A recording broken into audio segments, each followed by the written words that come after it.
Rebonjour à tous. Nous voici réunis pour ce Lunch and Learn sur les essais cliniques. Et aujourd'hui, c'est un sujet très important. Il faut environ entre 10 et 12 ans et un peu plus d'1 milliard d'euros pour que toutes les activités de recherche clinique et de développement arrivent à leur fin pour le patient. Environ 98% ou 98%, nous sommes à Luxembourg, des médicaments développés ne parviennent pas sur le marché. C'est un chiffre important qui est parfois sous-estimé. La recherche clinique est au cœur de l'activité de l'industrie pharmaceutique innovante, comme vous le savez, et constitue la phase la plus longue du développement des médicaments, des premiers essais jusqu'aux phases 3 et 4. La mise en œuvre du règlement sur les essais cliniques qui entrera en application début de l'année prochaine est l'occasion de démontrer l'engagement de l'Europe en faveur de l'innovation clinique, de la collaboration scientifique et de la transparence de l'information entre tous les acteurs. Je suis ravie d'accueillir aujourd'hui avec moi Madame Jane Murray et Maître Camille Settel qui vont vous présenter à la fois le cadre actuel, les perspectives au Luxembourg et aussi les nouveaux outils qui seront à disposition. Mais avant de leur laisser la parole, un petit mot d'introduction pour chacune. Madame Jane Murray, elle est chargée des affaires réglementaires à la DPM, division de la pharmacie et des médicaments du Luxembourg. Elle est pharmacienne et juriste et elle dispose d'une large expérience à la fois en pharmacie et en biologie médicale. Maître Camille Settel, que vous connaissez bien, que je vais encore présenter. Elle est avocate au barreau de Luxembourg. Elle travaille principalement en droit pharmaceutique et en propriété intellectuelle. Et je vous recommande son bouquin paru en février 2021 sur le droit du médicament au Luxembourg aux éditions Larcier. Sans plus attendre, je leur passe la parole. Merci beaucoup, mesdames, pour votre présence et pour cette présentation que vous allez nous offrir. Merci. Alors au niveau de l'agenda, nous allons introduire les éléments des essais cliniques, nous allons présenter le cadre juridique à la fois luxembourgeois et les procédures d'autorisation d'un essai clinique au niveau local et ensuite nous allons transiter vers le cadre européen avant de passer au portail CTS. Voilà. IS. Merci beaucoup Sonia pour cette gentille introduction. Je suis ravie d'être ici aujourd'hui avec vous. Et je propose de commencer par expliquer pourquoi les essais cliniques sont importants. Donc les essais cliniques, donc la recherche clinique fait partie du circuit de la recherche translationnelle. C'est la partie qui est très près du patient. Donc ça permet aux boîtes pharmaceutiques et aux médecins de comprendre mieux les maladies chez l'homme et aussi de tester de nouvelles technologies. Mais l'objectif est d'obtenir l'approbation réglementaire pour des nouveaux traitements, qui est toujours important pour avancer la santé. D'autre côté, on a l'EMA, donc l'Agence européenne des médicaments, qui s'appuie sur ces résultats-là pour autorisation des médicaments. Et c'est très important aussi, il y a une très forte importance pour la veille à l'application des bonnes pratiques de clinique et l'EMA assure aussi la coopération entre les États membres.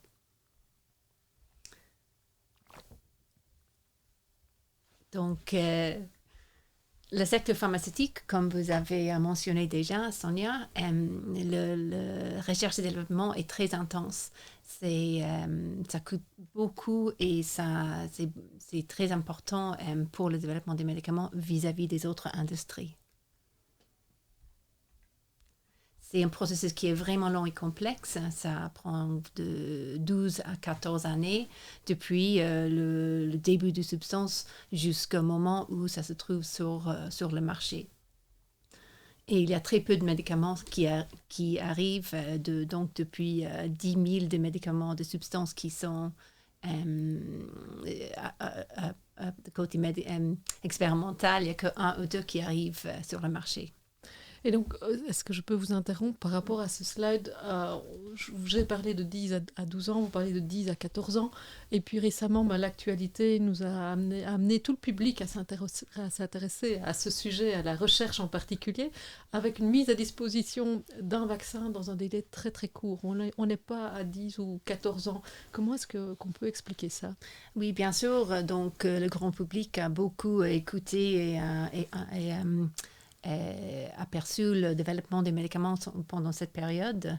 Bien sûr, il y avait besoin d'accélérer le processus au niveau de l'EMA et au niveau des États membres et des boîtes pharmaceutiques, mais tout en sachant que c'était fait de manière sécurisée et avec toujours en prenant en compte les bonnes pratiques cliniques. Donc, il n'y avait aucun risque pour les personnes, donc pour nous, qui vont avoir les médicaments et surtout les vaccins. Et aussi, l'EMA a donné des autorisations conditionnelles pour les vaccins. Donc, ça veut dire qu'ils sont toujours en train d'étudier et de regarder des résultats des études et des informations post-marketing qui viennent. Merci. Donc, ici, je montre un petit peu les acteurs et les thèmes clés des essais cliniques. Donc, bien sûr, il y a l'autorité compétente qui autorise les essais cliniques, mais il y a plein d'acteurs comme le CNER qui, pour le côté de la vie éthique, les établissements de recherche, bien sûr les investigateurs et les promoteurs. Et on ne peut jamais oublier les participants aussi, que sans eux, on ne peut rien faire. Voilà, donc moi je vais prendre la parole. Merci Jane pour cette présentation et merci Sonia de m'avoir invité une nouvelle fois pour discuter des aspects réglementaires de l'activité pharmaceutique. Donc aujourd'hui nous parlons effectivement d'un stade particulier du cycle de vie d'un médicament qui se situe donc dans sa phase de développement. Les essais cliniques, donc on est dans le cadre du développement d'un médicament et on parle d'essais qui sont pratiqués sur l'homme. Donc cette phase particulière est soumise à une très forte réglementation pour des raisons notamment de crédibilité et de fiabilité des données issues de l'essai et pour garantir notamment la sécurité des participants. Donc je voulais faire un bref rappel historique sur l'origine de toute cette réglementation pour mieux comprendre finalement ses objectifs. Donc les premières règles en matière éthique qui s'appliquent à la recherche médicale ont été adoptées à la sortie de la Seconde Guerre mondiale, notamment le Code de Nuremberg, donc adopté à la sortie de la Seconde Guerre mondiale en réponse aux atrocités qui ont eu cours pendant cette période au nom de la recherche médicale. Et donc ont été adoptées à ce moment-là les premières règles éthiques qui ont été reprises ou prolongées dans une déclaration d'Helsinki de 1964 qui continue aujourd'hui d'imprégner notre réglementation. Et donc on reparlera de cette déclaration d'Helsinki qui est encore toujours très présente et qui pose les premières règles éthiques. Donc pour parler de ce qu'on connaît aujourd'hui, donc à l'échelle des États membres, nous sommes, les essais cliniques sont essentiellement réglementés par des directives européennes. La dernière en date est la directive de 2001, qui a été transposée en droit national. Une directive, comme vous le savez, n'a pas d'effet direct, donc elle est transposée en droit national avec des mesures de transposition nationale. Et bientôt, ces mesures s'effaceront au profit d'un règlement européen qui a déjà été adopté et dont l'entrée en vigueur est imminente. Et ce règlement européen, donc à l'inverse des directives, produit un effet direct et donc ne nécessitera pas de mesures nationales pour son entrée, sa pleine application. Et donc, il sera directement applicable dès lors qu'il entrera en vigueur. Alors, pour entrer dans le vif du sujet, le cadre juridique luxembourgeois, puisque c'est toujours celui qui est applicable aujourd'hui dans l'attente de l'entrée en vigueur du règlement européen, et puis pour quelques mois encore, mais on reviendra sur ce calendrier plus en détail. Alors, le cadre juridique luxembourgeois, il se compose tout d'abord d'une loi du 8 mars 2018 sur la planification hospitalière qui réglemente tout type d'études, qui a un champ d'application très large, puisqu'elle réglemente tout type d'études, d'essais ou d'expérimentations sur l'homme. Pour ce qui concerne les essais cliniques, plus spécifiquement, c'est le règlement grand-ducal de 2005 qui s'applique. Et puis, il faut également citer dans le contexte qui nous occupe aujourd'hui la loi de 2014 sur les droits et obligations du patient, le règlement grand-ducal de 2019 qui règle la composition du Comité national d'éthique et de recherche, qui a un rôle actif, comme Jane a expliqué tout à l'heure, ainsi que le règlement grand-ducal de 2004 sur la fabrication des médicaments, puisqu'interviennent dans le cadre d'essais cliniques des médicaments expérimentaux. Je vais faire quelques mots sur les investigations cliniques, si on peut revenir sur le slide précédent. Les investigations cliniques, donc on parle d'investigations cliniques lorsque sont en jeu des dispositifs médicaux. C'est ce qui les différencie des essais cliniques qui font intervenir des médicaments, alors que des investigations cliniques font intervenir des dispositifs médicaux. Et donc ces investigations sont soumises, elles, à la loi du 8 mars 2018. Donc pour schématiser, la loi 2018 est le socle qui s'applique à toute étude, intervention, expérimentation sur l'homme. Et pour ce qui concerne les essais cliniques en particulier, c'est donc le règlement grand-ducal de 2005 qui s'applique pour les essais pratiqués au Luxembourg. Alors, ce qui concerne la loi de 2018, c'est son article 27 qui nous intéresse aujourd'hui et qui a un champ d'application très large puisqu'il prévoit qu'aucun essai, étude ou expérimentation clinique ne peut être pratiquée sur l'être humain en vue du développement des connaissances biologiques ou médicales sans autorisation préalable du ministre.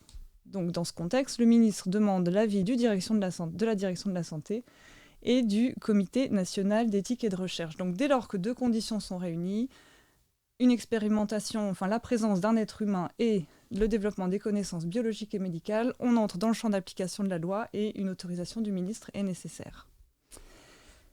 Donc je le disais, la loi 2018 a un champ d'application très vaste. Le règlement de 2005, lui, se concentre uniquement sur les essais cliniques. Alors, Camille, de quel type d'essais parle-t-on ici ? Ici, on parle précisément des essais cliniques, c'est-à-dire ceux qui, on va les définir tout de suite, ceux qui répondent à la définition prévue dans le règlement grand-ducal de 2005. Donc c'est toute investigation menée chez l'homme et qui fait intervenir un médicament expérimental. Qu'est-ce qu'un médicament expérimental ? C'est un principe défini également par ce même règlement. C'est un principe actif sous forme pharmaceutique utilisé dans le cadre d'un essai clinique et sont également visés les produits qui bénéficient déjà d'une autorisation de mise sur le marché mais qui sont utilisés ou formulés différemment de leur forme autorisée ou bien qui sont utilisés dans une indication qui n'est pas encore autorisée. Donc on parle à ce moment-là également de médicaments expérimentaux. Et ce règlement ne s'applique pas aux études non interventionnelles qui, elles, correspondent à une pratique clinique normale. Les médicaments sont prescrits de manière habituelle dans le cadre de l'indication déjà autorisée, par exemple. Et à ce moment-là, on n'est pas dans le champ d'application du règlement 2005, mais de la loi de 2018 qui, elle, est plus vaste. Alors, pour entrer dans les conditions d'autorisation d'un essai clinique au Luxembourg, donc ces conditions sont prévues également par le règlement grand-ducal de 2005. Alors, je l'ai dit plus tôt, un focus très fort sur la protection des participants. Donc, notamment, l'autorité compétente, avant d'autoriser l'essai clinique, va évidemment procéder à une appréciation des risques par rapport aux bénéfices attendus. Le participant est également protégé à travers son consentement. Il est absolument nécessaire que les participants aient émis un consentement éclairé par écrit. Et le corollaire de cette obligation, c'est évidemment l'obligation d'information du participant. Donc il est à la charge du promoteur et de l'investigateur une véritable obligation d'information. Et je vous renvoie à cet égard au site du CNER, qui contient un certain nombre de recommandations et des formulaires pour obtenir le consentement écrit des participants. Évidemment, il est nécessaire de prévoir la possibilité de se retirer à tout moment d'un essai. Le règlement contient également des dispositions sur la protection des mineurs qui peuvent également être participants dans un essai clinique. Évidemment, à ce moment-là, le consentement est celui de leurs parents ou de leurs représentants légaux. Mais dans la mesure du possible, le règlement prévoit d'entendre l'enfant, d'entendre son souhait dans la mesure de sa capacité à s'exprimer. Et il y a aussi évidemment un intérêt qui est mis sur la possibilité, en tout cas la préoccupation de minimiser la douleur et la peur de l'enfant impliqué dans un essai clinique. Autre mesure importante qui tend à la protection des participants, c'est l'obligation d'assurance qui permettra de couvrir les dommages qui pourraient survenir à l'occasion de la réalisation de l'essai clinique. Donc voilà pour la protection des participants. Le règlement contient également les bonnes pratiques cliniques qui sont applicables à la conduite d'un essai clinique. Il y a un principe qui est très important et qui imprègne toute cette réglementation et qui remonte notamment aux déclarations d'Helsinki dont j'ai parlé tout à l'heure, c'est que la sécurité et le bien-être des participants priment toujours sur l'intérêt de la science et de la société. Donc ça, c'est vraiment primordial dans l'économie générale d'un essai clinique. Donc sécurité, bien-être des participants, c'est primordial. Il y a évidemment des dispositions qui concernent la qualification des personnes qui participent à l'étude. Il faut que l'essai repose sur des principes éthiques. Des informations claires sur le médicament expérimental doivent évidemment être disponibles. Le règlement précise également les conditions de sécurisation des données, d'archivage, la durée qui est de 5 ans. Et évidemment, un thème que personne ne peut ne pas connaître aujourd'hui, c'est la protection des données personnelles. Et je renvoie à cet égard à la loi du 1er août 2018 qui contient certaines dispositions sur la protection des données en matière de recherche médicale. Voilà, donc quelques rapides mots sur les inspections. Les pharmaciens inspecteurs de la DPM peuvent pratiquer des inspections pour vérifier que ces pratiques, ces guidelines sont respectés. En ce qui concerne enfin un acteur aussi indispensable, essentiel des essais cliniques, c'est le médicament expérimental lui-même. Donc évidemment, sa fabrication, son importation sont soumises à autorisation également. Ces conditions sont prévues dans le règlement grand-ducal de 2004 sur la fabrication des médicaments. Il faut savoir que la division et le conditionnement sont aussi des manipulations qui sont soumises à autorisation puisqu'elles relèvent de la définition de la fabrication. Il peut être utile de savoir que la demande d'essai clinique peut contenir la demande de fabrication et à ce moment-là, l'autorisation de pratiquer l'essai couvre vos autorisations de fabrication du médicament expérimental. Et enfin, j'attirerai l'attention sur l'étiquetage de ce médicament dont les lignes directrices sont émises par la Commission européenne avec au Luxembourg des exigences linguistiques qui veulent que cet étiquetage soit en langue française, allemande ou luxembourgeoise. Donc si j'entends bien, malgré que ce sont souvent des études internationales qui regroupent plusieurs pays, l'anglais n'est pas une langue utile pour les études cliniques au Luxembourg. Alors, selon le règlement, non, et je parle sous le contrôle de Jane, a priori, ce devrait être refusé. Oui, au niveau de l'étiquetage, il faut que ça soit dans les langues des pays. Par contre, on accepte au ministère les applications. Donc, les formulaires et toutes les informations qu'on doit traiter peuvent être acceptées en anglais et en français. Donc, juste pour le patient dans une des 3 langues nationales. Exactement. Pour le patient, c'est important que ça soit dans une des 3 langues, oui. Merci. Alors, on l'a vu, la réglementation imprègne beaucoup de domaines relatifs à l'essai clinique et toutes ces conditions sont vérifiées lors de la demande d'autorisation qui est adressée au ministre. Donc, aussi bien la loi de 2018 que le règlement 2005 subordonnent l'étude, l'essai ou l'expérimentation à l'autorisation du ministre et à l'avis positif du Comité national d'éthique et de recherche. Donc, le dépôt des dossiers se fait au niveau du ministère de la Santé qui s'assure ensuite de la distribution de la demande au Comité national d'éthique et de recherche et à la direction de la santé qui analyse le dossier et rend un avis qui donne lieu à une décision du ministre autorisant ou pas, Jane va nous l'expliquer tout à l'heure, l'essai, l'étude ou l'expérimentation. Alors, d'un strict point de vue pratique, je vous renvoie au site santépublique.lu qui contient tous les documents à fournir à l'appui d'une demande d'autorisation, ainsi que le formulaire indispensable à remplir et à transmettre au ministère de la Santé. Et je passe la parole à Jane pour nous expliquer cette procédure plus en détail. Merci beaucoup Camille pour cette exposition de la loi en vigueur, donc le cadre juridique pour les essais cliniques au Luxembourg. Oui, donc je reprends la parole pour expliquer un petit peu dans la pratique qu'est-ce qui se passe et qu'est-ce qu'il faut pour soumettre un dossier. Donc je commence par rappeler les acteurs clés d'un essai clinique au Luxembourg. Donc côté de préparation de l'application, bien sûr, il y a le promoteur.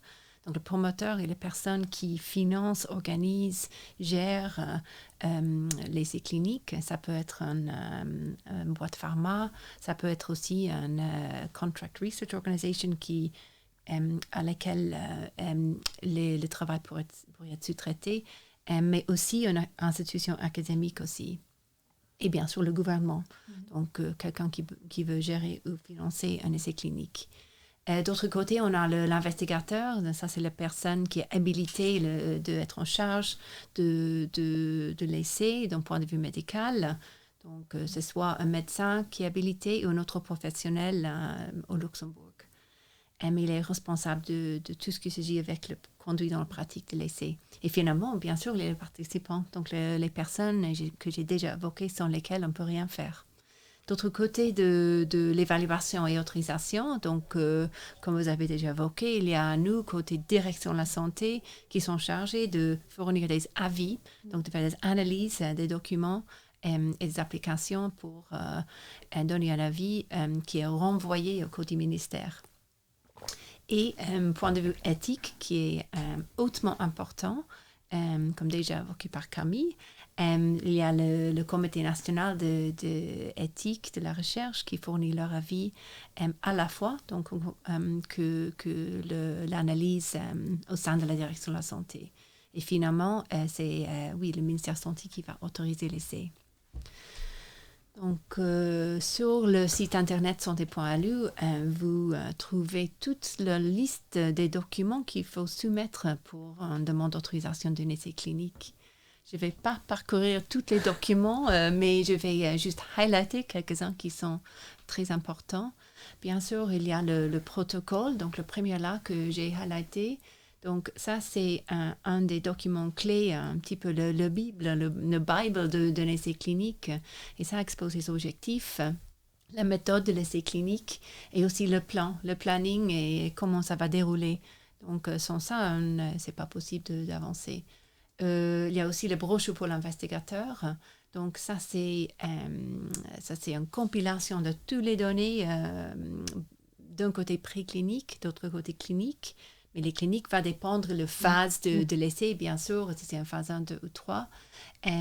Et ça, c'est préparé par le promoteur, donc le boîte pharma ou l'institution académique.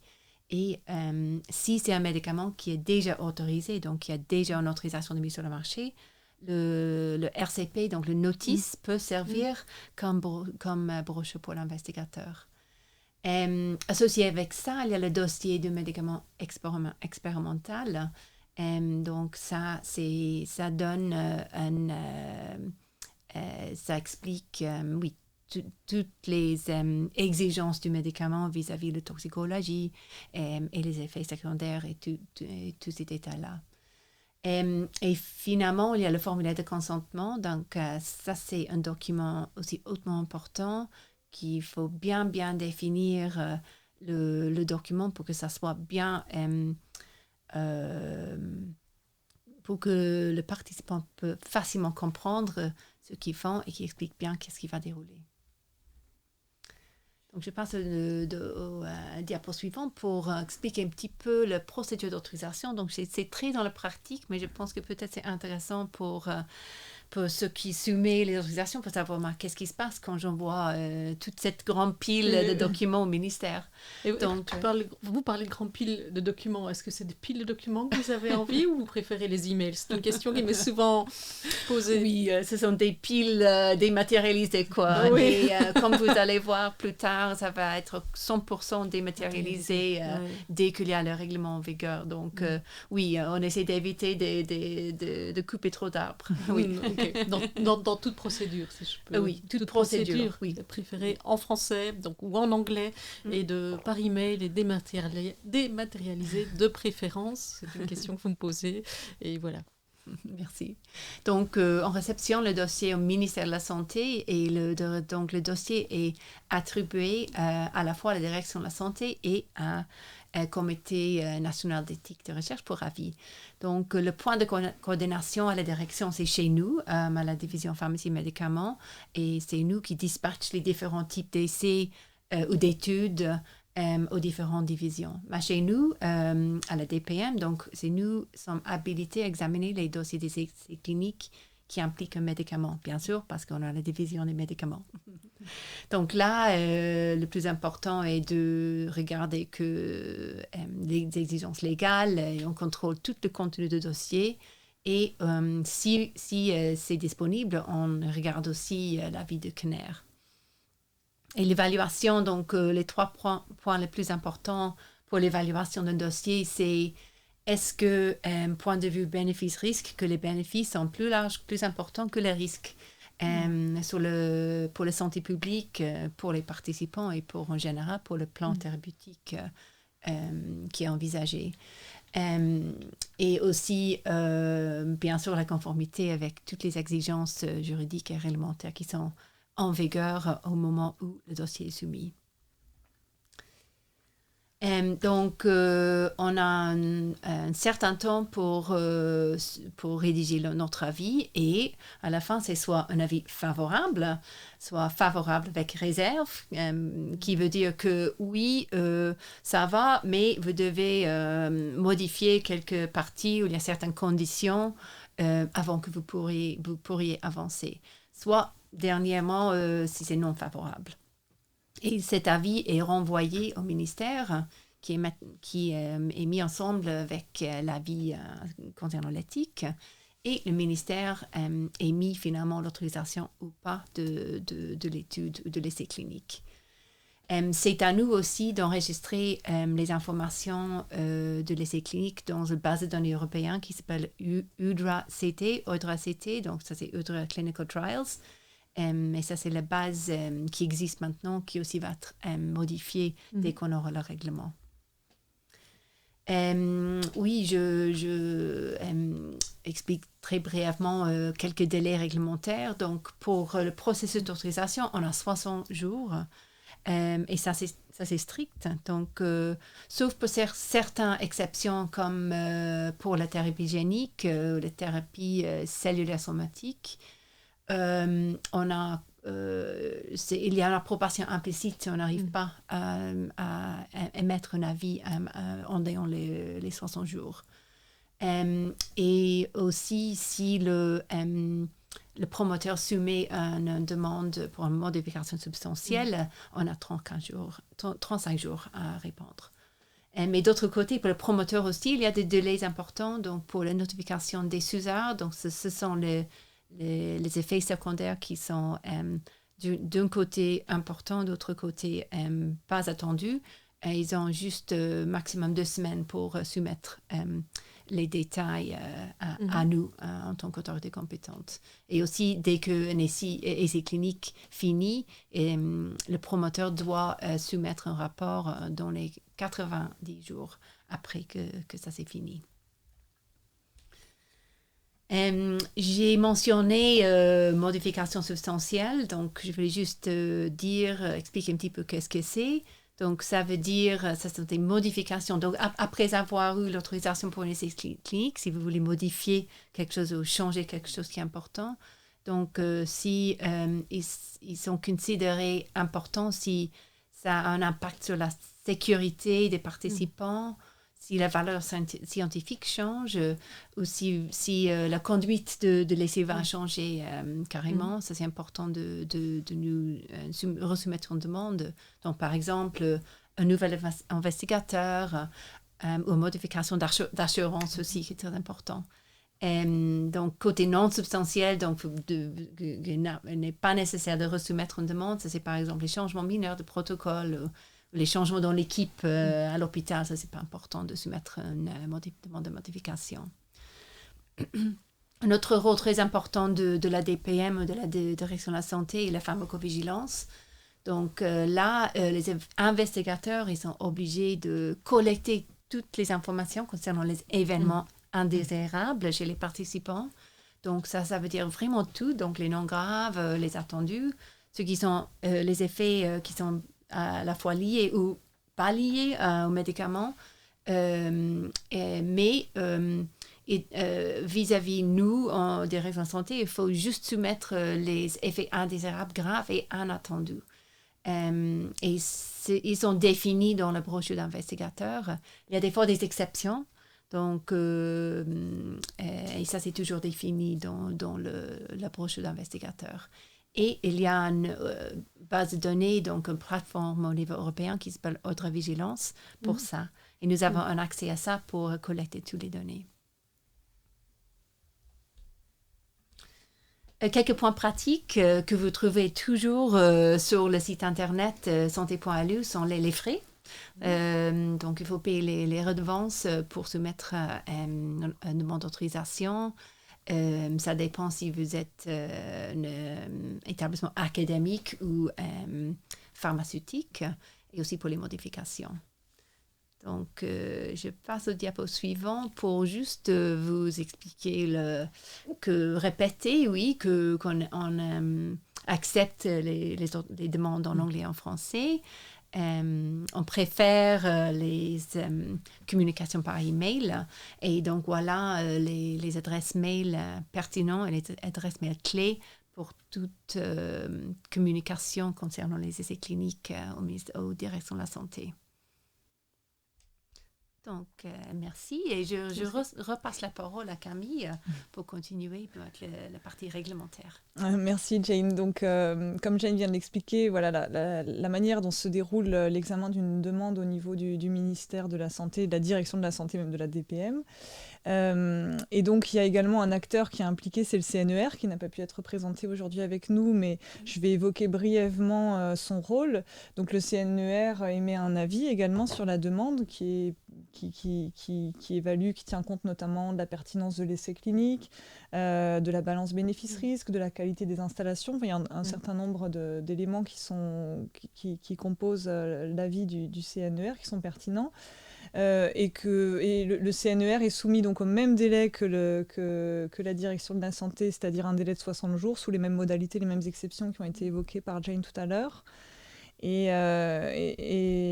avec la possibilité d'introduire la demande en parallèle, mais bon, en pratique, visiblement, c'est ce qui se passe. La demande est en parallèle adressée à la direction de la santé et au CNER. Et puis, pour de plus amples informations sur cet organisme, je vous renvoie au règlement grand-ducal de 2019 qui règle sa composition. Donc voilà, je pense qu'on vient de faire un aperçu assez complet sur le droit luxembourgeois qui s'applique encore aujourd'hui pour tout essai mené à Luxembourg. Et on va pouvoir aborder maintenant le cadre juridique européen qui a vocation à s'appliquer très bientôt. Alors, le cadre juridique européen aujourd'hui, c'est une directive de 2001, la directive 2001-20, qui a été transposée en droit national par le règlement grand-ducal de 2005, qu'on vient de décrire en détail. Et cette directive a été abrogée par le règlement 536-2014, donc qui a été adopté en 2014, et qui va donc, par son application immédiate dans l'ensemble des États membres, être directement applicable dès son entrée en vigueur. Donc j'ai 8 ans pour son entrée en vigueur. Est-ce qu'on est toujours up-to-date avec ce qui a été décidé ou... Oui, je vais l'expliquer tout à l'heure. Il y a, l'entrée en vigueur de ce règlement était subordonnée à la mise en place d'un portail qui devait être pleinement opérationnel, et il a fallu un certain temps pour le développer, s'assurer de sa pleine efficacité avant de pouvoir sereinement lancer la mise en œuvre du règlement. Donc voilà pourquoi un tel délai avant l'entrée en vigueur de ce règlement. Et donc, voilà, comme je le détaille sur ce slide, donc la directive et le règlement grand-ducal et toute mesure nationale de transposition ont vocation progressivement à s'effacer au profit de ce règlement européen. Alors, ce calendrier, donc Sonia, vous avez anticipé mes développements. C'est très bien. Alors, donc, comme je le disais, ce règlement européen vise à simplifier les procédures, aussi bien pour leur traitement que pour les demandeurs, en permettant à un demandeur de formuler une demande unique pour des essais cliniques qui auront lieu dans plusieurs États membres. Donc l'objectif, c'est de mettre en place un guichet unique, un portail unique qui sera responsable de traiter toutes les demandes, y compris les demandes qui ne concernent qu'un seul État membre. C'est-à-dire que même un essai clinique qui n'a vocation qu'à se dérouler au Luxembourg devra être transmise via ce portail. Donc c'est pourquoi cette entrée en vigueur était subordonnée à l'effectivité de ce portail. Donc l'article 99 du règlement prévoyait que l'entrée en vigueur aurait lieu 6 mois après la publication d'un avis de la Commission européenne attestant que le portail CTIS est pleinement opérationnel. Donc on a été pendant plusieurs années dans l'expectative et il a été mis fin à ce suspense cet été puisque la Commission a publié sa décision du 13 juillet 2021 qui a été publiée au JO du 31 juillet 2021, donc qui fait donc courir ce délai de 6 mois et le règlement entrera en vigueur le 31 janvier 2022. Donc voilà, maintenant on a un calendrier clair, on sait à quel moment ce règlement entrera en vigueur. Les choses ne sont pas si simples puisque le règlement prévoit cependant des dispositions transitoires.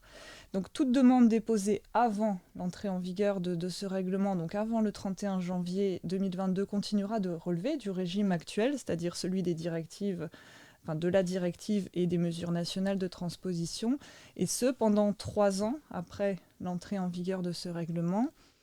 Et une deuxième mesure transitoire, toute demande déposée dans la période de 12 mois après l'entrée en vigueur, donc jusqu'au 31 janvier 2023, le demandeur a à ce moment-là la possibilité, donc c'est une option, d'opter pour le régime de la directive et des dispositions nationales de transposition qui continueront de s'appliquer pendant un maximum de 42 mois après la publication de l'avis de la Commission.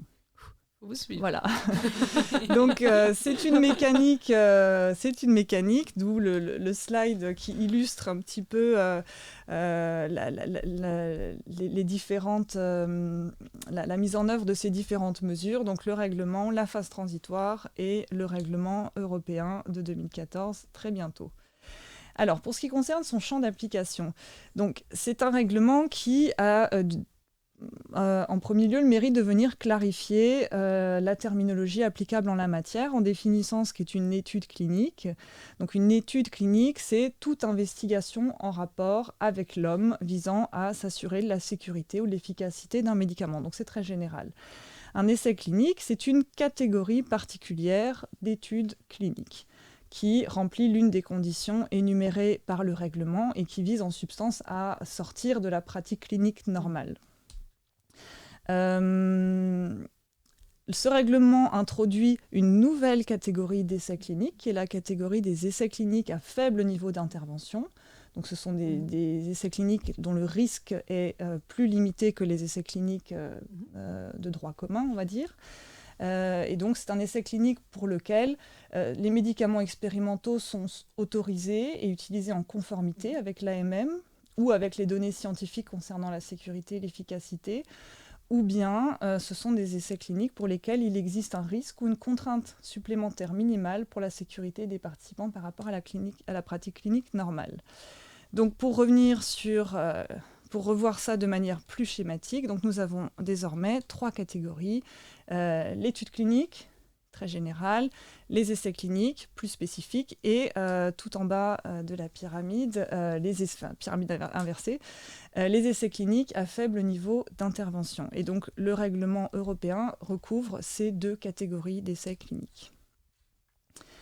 Les points d'attention, les principales avancées de ce règlement européen, c'est donc la centralisation à travers ce portail unique, CTIS, qui permet à un demandeur de déposer une demande unique via un formulaire unique pour l'ensemble des États membres qui sont concernés par sa demande. Donc cette demande unique, elle est divisée en 2 parties. La première partie est examinée par un État membre de référence qui fait donc le travail pour tous les autres États membres qui sont concernés par la demande d'essai. Et la partie 2, elle, est examinée par l'ensemble des États membres. Elle comporte, on va dire, en substance des éléments qui ont trait à l'éthique finalement, et qui sont examinés, l'éthique a une portée plus culturelle, plus locale, et qui sont donc examinés au niveau de chaque État membre concerné.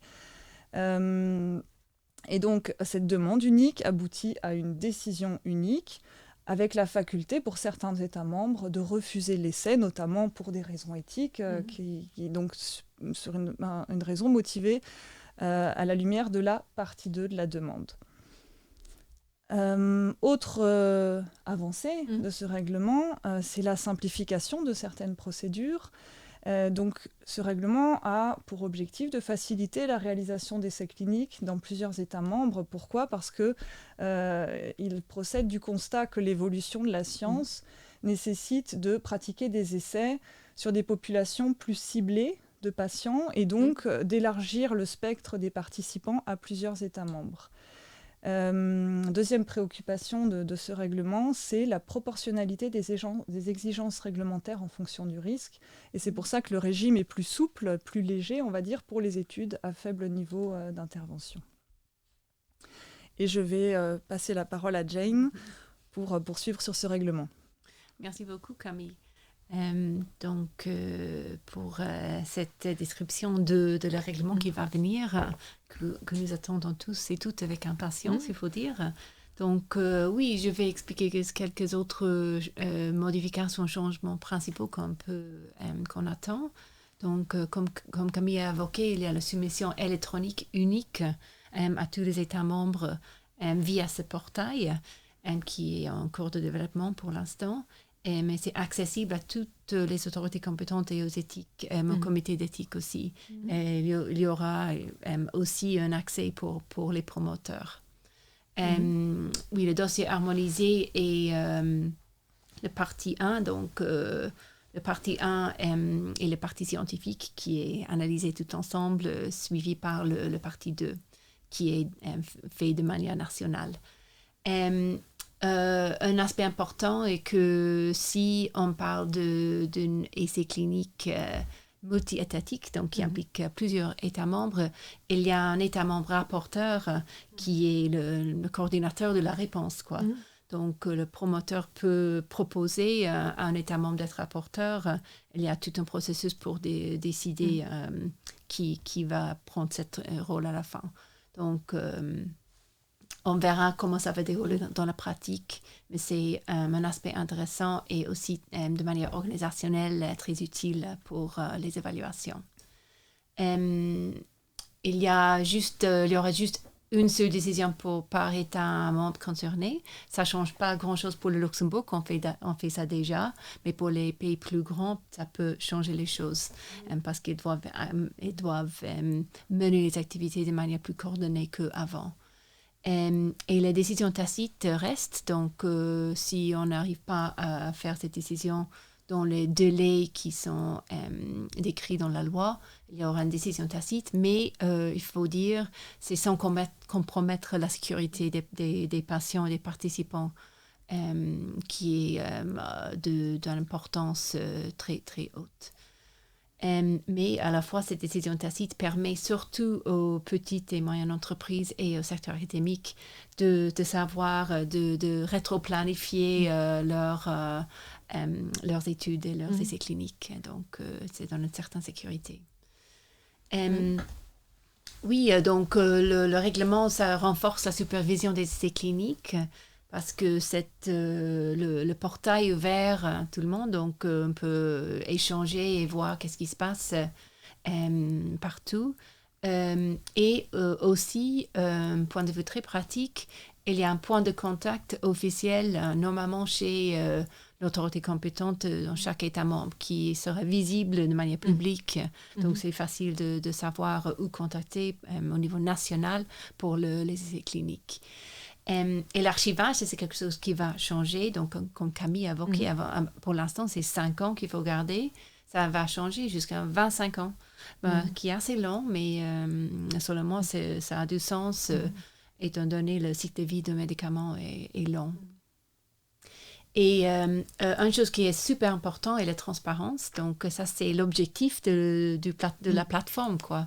Et c'est pourquoi, c'est une des raisons pour lesquelles ça a pris beaucoup de temps pour le mettre en place, parce que ça doit rouler parfaitement bien depuis le début, depuis le 31 janvier l'année prochaine. Donc, et je vais expliquer un petit peu plus tard en détail. Donc, oui, c'est quoi l'objectif global de ce nouveau règlement? Donc, c'est d'un côté de protéger les sujets, de s'assurer de la fiabilité des résultats, de promouvoir l'innovation aussi, bien sûr. Et l'objectif global est de nous rendre en Europe attractifs pour la recherche et le développement, qui est pour le Luxembourg aussi très, très important.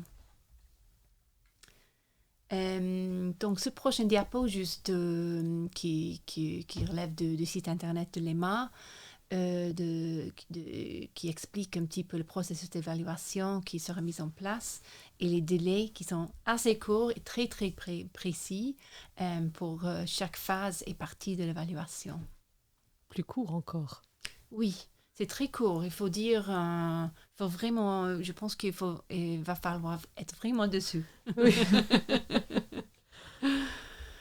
Et oui, je souligne cette période de transition que Camille a évoquée parce que oui, même si on attend avec impatience le règlement, ça va changer, vraiment bouleverser tout ce qui se passe maintenant et apporter grandes modifications. Donc, cette période de transition nous permet de souffler un petit peu et de le mettre en place tranquillement. Je pense tant pour les autorités que pour les promoteurs, je pense oui, bien sûr. Une période nécessaire. Oui. Des conseils, des clés, des dates ou des choses qu'on pourrait pour nous aider à cette mise en place. Oui, les dates de formation ou par rapport à tout ça. Il y a de l'aide qui est en place pour vous ou pour nous? Oui, bien sûr, il y a déjà de l'aide qui déroule derrière les scènes, quoi, pour d'un côté pour les autorités compétentes et les comités d'éthique. Où il a fallu mettre en place les master trainers qui ont travaillé depuis déjà 18 mois. Aussi, chez les promoteurs, ils ont aussi eu l'occasion d'être impliqués dans cette période de formation. Mais ça va élargir bientôt. La formation va ouvrir à beaucoup plus de monde. Surtout, il y aura des séances d'information qui vont venir. Plus tard, je vais revenir sur les dates parce que je ne l'ai pas dans ma tête. Et aussi, il y aura une training platform. Donc, l'EMA va lancer la plateforme en format formation pour tester, pour que les États membres et les comités et les promoteurs peuvent tester, faire des petites simulations, exactement. Voilà. Merci Sonia pour qu'ils soient vraiment prêts et prêtes pour 31 janvier. Mais il faut dire que l'EMA demande que